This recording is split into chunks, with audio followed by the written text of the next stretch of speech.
Scout is also 6 months old, and we are going to teach her leash walking. She's actually come pretty far. She wouldn't move on leash at all.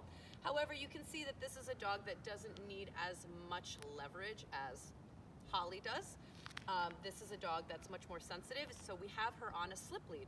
And so the slip lead, same kind of concept, but the pressure is just a little bit less, right? This dog is a lot more subdued, so we don't need the same amount of volume as we needed necessarily with Holly to get our communication across. So you can see as Scout moves forward, if I just apply some leash pressure back, she stops. And that's what we want our dogs to do. We want them to feel the pressure of whatever collar, tool, leash that we're using and yield to it, and ultimately come back towards us in our space, and then we can start teaching them where we need them to be on the walk.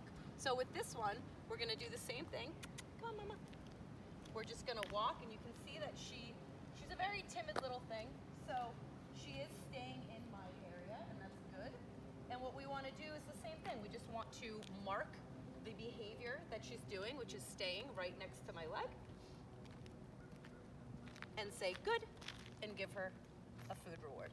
And so what this is going to teach our puppies is that this area here around us, and we can be as strict with this or as loose with it as we want, as long as your puppy is not pulling on leash, you can have them just kind of stay in your area. If you want a really strict heel, then keep them to one side.